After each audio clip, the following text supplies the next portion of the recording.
Então, aula passada, nós terminamos aqui, falamos então das fontes proteicas, falamos então fontes proteicas animal, vegetal, e o que é importante que nós verifiquemos numa fonte proteica, né? Nós começamos a falar de aminoácidos, vimos que os aminoácidos têm aminoácidos essenciais, não essenciais, polares, apolares, vimos a importância de alguns deles, o triptofano, na geração de serotonina e assim a condução da fadiga central, e os ramificados que competem até com o triptofano, e aí faz com que a fadiga central seja adiada durante um treino intenso. Você utiliza aminoácidos. Por quê? Aminoácidos ramificados são utilizados como fonte de energia pelo tecido muscular e pelo tecido cerebral.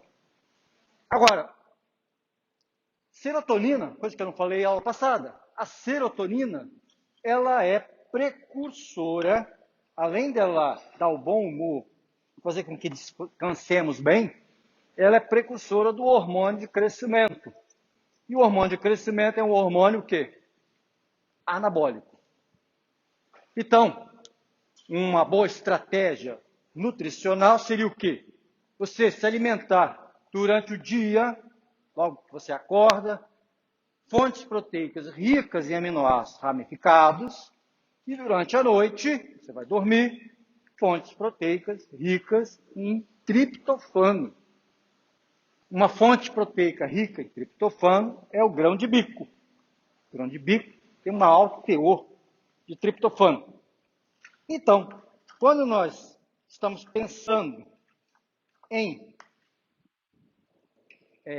síntese proteica, fontes proteicas, né? Se você está querendo ter uma síntese proteica, nós temos que lembrar, né, que a nossa fonte proteica, nós temos que lembrar que nós temos que manter, pelo menos, se você quiser manter o que você está, na condição que você está, você tem que manter o seu requerimento proteico. Esse requerimento proteico é individual.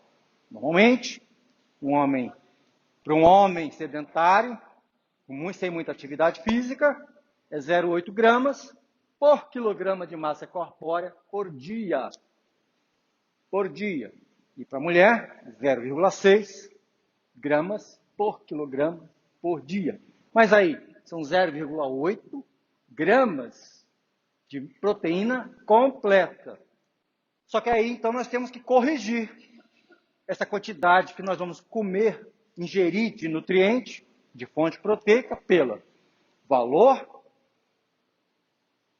biológico da proteína. Normalmente ela é sempre menor que 1.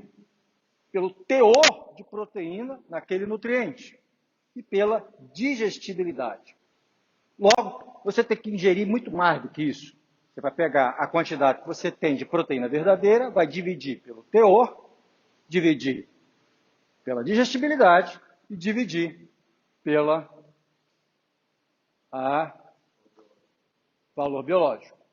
Valores, dividir com que valor? Valor menor que 1, quer dizer, vai estar lá 80%, você não vai dividir por 80, vai dividir por 0,8.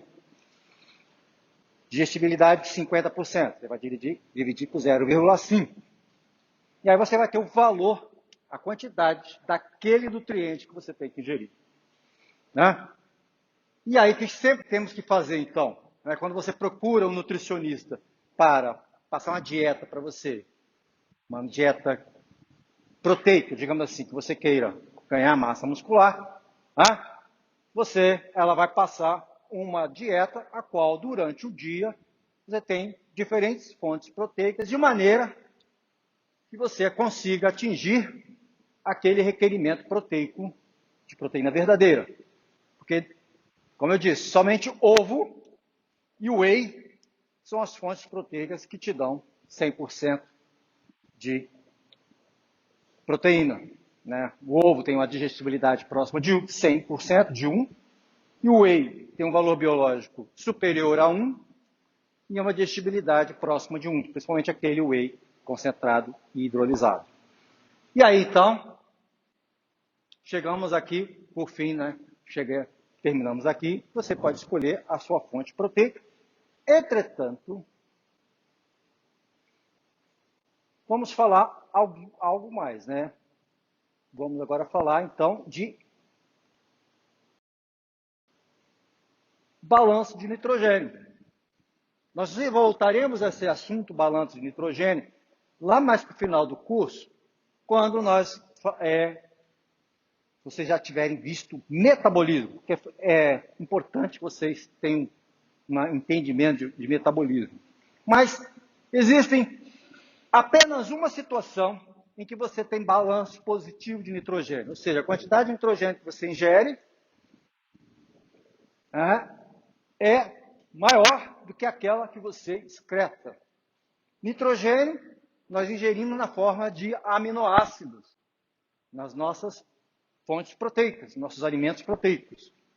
E excretamos nitrogênio de várias formas. Proteína que não foi digerida vai para as fezes.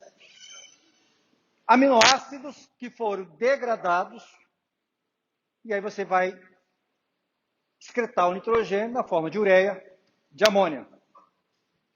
Então, só tem uma forma de você ter balanço positivo.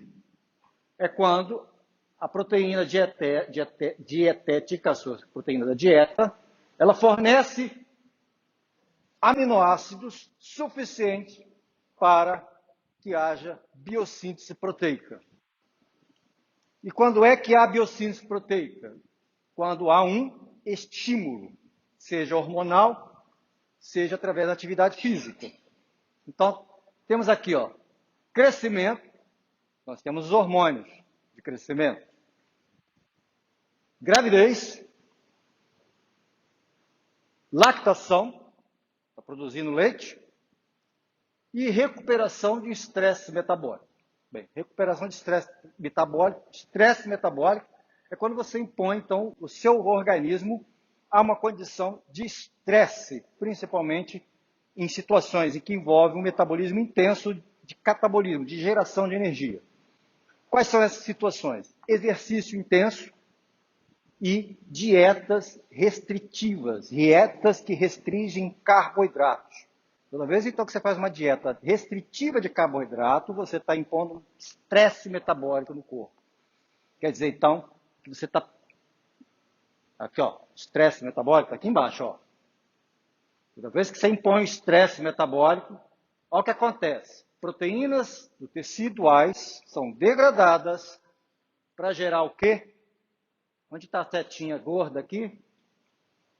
Energia. Toda vez então que você pratica uma atividade física intensa, você tem perda de proteína. Toda vez que você submete a uma dieta restritiva, seja jejum, seja uma dieta hipoglicídica, você impõe um estresse metabólico. Se você está impondo um estresse metabólico durante a atividade física, você tem que compensar essa perda através da sua dieta, para que haja a recuperação. Se você está impondo uma dieta restritiva de carboidratos, está impondo um estresse metabólico, você tem que compensar esse estresse metabólico com uma dieta mais rica em proteínas. De maneira que pelo menos fique no 0 a 0.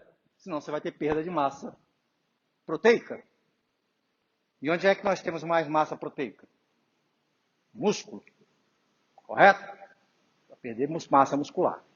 Então, para que você tenha, então, um balanço positivo, a sua proteína dietética, aquela, tem que ofertar a quantidade de aminoácidos necessária, ou seja, atingir o seu requerimento proteico, e essa proteína, para que atinja esse valor, esse requerimento, ela tem que ser uma proteína, uma fonte proteica de boa qualidade, ou seja, uma proteína de alto valor biológico, uma fonte proteica de alta digestibilidade, uma fonte proteica, né, com teores elevados de proteína. É o que você deve procurar.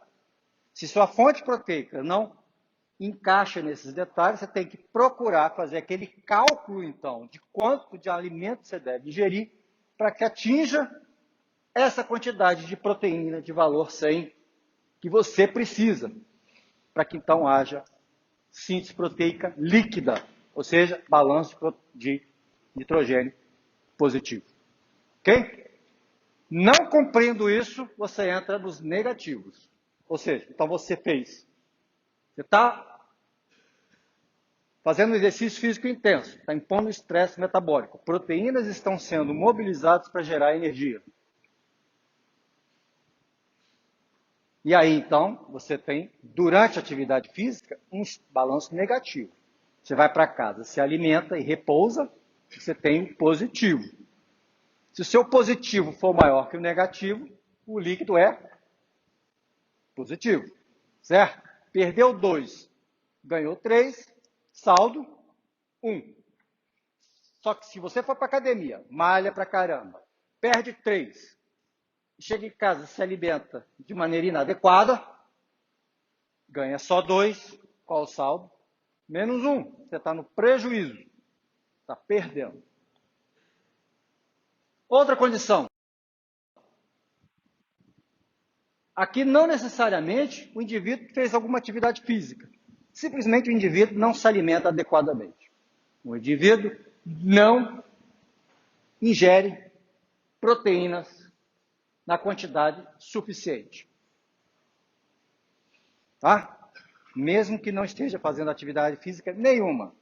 É aquele que vai lá e come alfacinha, só come verdurinha, não come, não gosta de proteína, não se preocupa com a fonte proteica lá. Eu vou comer só a folhinha, vai comer só alface, verdura, vou comer só salada, Come tomatinho, salada, muita verdura, muita folha. E aí come, enche aquele prato, enche o bucho de folha, consequentemente, não tem proteína suficiente. E como eu disse, toda proteína do corpo ela tem um tempo de vida. Então a taxa de degradação do corpo, de proteína do corpo, é proporcional à quantidade de proteína que ele tem. Então, degrada um certo valor. Um indivíduo de tantos quilos, ele vai degradar uma certa quantidade de proteína diariamente. Então, ele tem que repor aquilo com a sua dieta. Ah, mas ele quer comer só folhinha, alfacinha, ou então come... Enfim, fonte alimentar dele não tem proteína suficiente. Então, ele fica negativo, perde massa muscular, perde proteína. E, no terceiro caso, a pessoa até come muita proteína, só que a proteína que ele come é uma proteína de baixo valor. Ah, eu amo comer mocotó. Eu vou comer mocotó, é proteína. Proteína. Eu adoro mocotó. E mocotó é proteína, então eu vou satisfazer meu requerimento proteico com mocotó. Só que mocotó é colágeno. Colágeno é uma proteína de baixo valor biológico. Aí ele vai lá e come bastante mocotó. Mocotó tem basicamente 3 aminoácidos, glicina, prolina, hidroxiprolina, muito pouco dos outros. Então, como eu disse, nós não acumulamos aminoácidos, nós não sintetizamos peptídeos de reserva. Se não há síntese proteica, todo aquele aminoácido, aquele mocotó que ele foi lá e comeu, vai ser degradado e o nitrogênio vai ser excretado. E aí, se ele não comer mocotó suficiente para fornecer os aminoácidos que ele precisa para a síntese proteica, ele entra em balanço negativo. O indivíduo que treina em jejum, ele cria uma resistência à pressão de massa muscular? O indivíduo está em jejum. Ele cria uma resistência A perder? Não, vai ganhar massa muscular. Não que eu saiba. Não que eu saiba. Por quê? Não que eu saiba. Por quê? Você... Não, porque ele estaria treinando em jejum, então não teria nenhum nutriente para repor ele. Então, Peraí, não entendi o que você falou. se ele está treinando em jejum, ele não tem nenhum nutriente para repor quando tem a pica proteica. Então, Quando ele está treinando em jejum, ele vai perder proteína. Mas aí chega em casa e come.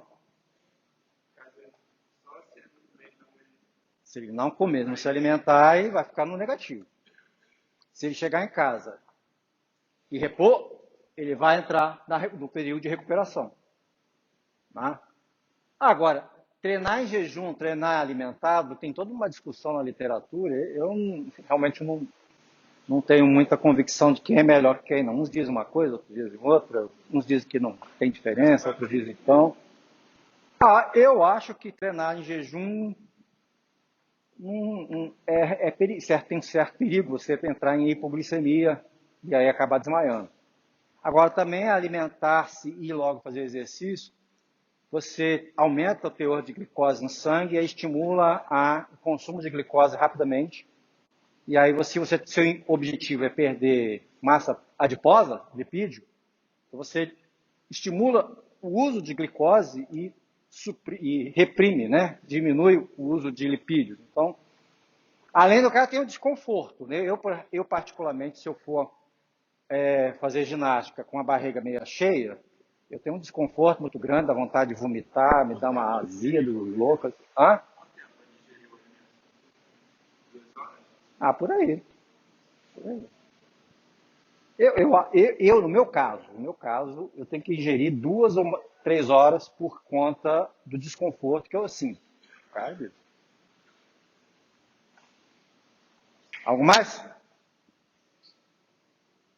Então, fechando essa parte de aminoácidos e fontes proteicas, se pensamos em síntese proteica, em especial em ganho de massa muscular, né, o cara vai ganhar massa muscular, é síntese proteica, é síntese da proteína muscular, actina e miosina. Então você tem que ter estímulo. O cara vai lá fazer atividade física, vocês serão treinadores futuramente, para quê? Para a pessoa ganhar performance, força, não é? Então, estímulo à síntese proteica. Mas se o cara é preguiçoso, ele vai tomar hormônio. O exercício ele estimula a liberação de hormônio, testosterona. Testosterona é liberada, tem um pico de testosterona durante a atividade física. O testosterona é anabolizante. Mas a pessoa preguiçosa vai lá e toma hormônio. Ingerir proteínas de alto valor biológico, ou seja, então, pensando na fonte proteica, no alimento que será a fonte proteica. A proteína tem que ter alto valor biológico, 20 aminoácidos, ou pelo menos os essenciais, os 11 essenciais em quantidades razoáveis. Ingerir segundo o seu requerimento proteico, então tem que fazer aquela continha. Né? Se você está querendo só manter, você é homem, só quer manter, é 0,8 gramas por quilograma por dia. Se é mulher, é 0,6. Agora, se você quer aumentar, você não pode ficar no 0,8, você tem que subir isso. O pessoal da academia, lá, os professores de academia, mandam logo você tomar 2. Uma porrada logo de proteína. Aí, tem muitas situações de, excesso de proteína faz mal, isso, aquilo, outro. Nós vamos entrar nesse detalhe quando nós começarmos a falar de metabolismo de proteína, lá no final do curso. Então, vamos voltar nesse assunto. Por enquanto, não entraremos nisso. E temos que evitar situações de estresse metabólico desnecessário. Por que desnecessário? Porque a atividade física é um estresse metabólico. E se você quer ter ganho de massa muscular, quer ter hipertrofia, quer ter aumento de performance, quer ganhar força, você tem que estimular, você tem que entrar no estresse metabólico, mas você tem que recuperar adequadamente. O que você não deve fazer é ficar com situações de estresse inutilmente. Vai lá, resolve fazer um jejum, ficar o dia inteiro sem comer, aí depois reclama que não tem resultado na academia, que o exercício que o professor passou não presta, que isso, que aquilo outro. Por quê? Porque não faz o exercício que tem que fazer, não se alimenta adequadamente e não descansa para ter a biossíntese proteica. Eu vejo gente falando que, por exemplo, ficar em jejum favorece a sensibilidade insulina. Se você consegue ter o melhor hormônio para hipertrofia. Aí consegue fazer você. Mas é jejum intermitente. Jejum intermitente. Você faz um jejum, você come, faz um jejum, você come. Isso também é meio controverso. Tem gente que apoia, tem gente que não apoia. Então, isso é controverso também. Tem gente que diz, tem alguns experimentos aí, alguns resultados, publicações que mostram que há uma perda, aumenta a perda de massa gorda, estimula a biossíntese, mas é intermitente. É intermitente. Você não vai ficar de jejum o resto da vida. Eu não falo estresse metabólico para um jejum ou uma dieta hipocalórica, é você ficar assim numa dieta hipoglicídica, perdão. Você ficar numa dieta hipoglicídica mesmo, sem compensar na proteína. Se vocês olharem aquele programa Quilos Mortais que aparece no History Channel, os outros aí, os caras imensos lá que ficam. O médico manda a pessoa pegar, fazer uma dieta hipoglicídica e com excesso de proteína, exatamente por causa disso. Ele vai cortar o carboidrato para forçar o organismo a utilizar os lipídios, mas aí ele tem que compensar a necessidade dele com proteínas, porque o cérebro utiliza glicose, entendeu? Se você está reduzindo muito a glicose, o cérebro vai sentir, e o corpo vai procurar maneiras de formar glicose para manter o cérebro funcionando. E de onde virá esse carbono para gerar glicose que o fígado tem que fazer? Aminoácido. Aminoácido. Então, toda vez que você fica em hipoglicemia por muito tempo, você está degradando proteínas para gerar glicose para o cérebro se alimentar. Entendeu? Então é isso. E ao passar do tempo, essa demanda pelo cérebro diminui, mas você tem esse consumo de proteína, de aminoácido. Tá? Então, lembrando então esses tópicos para que você então consiga a balanço de nitrogênio positivo e assim ganhar massa muscular. Ok? Agora então vamos falar das proteínas, como elas são, suas funções, suas estruturas e aí continuando a nossa história. Vou terminar aqui esse slide.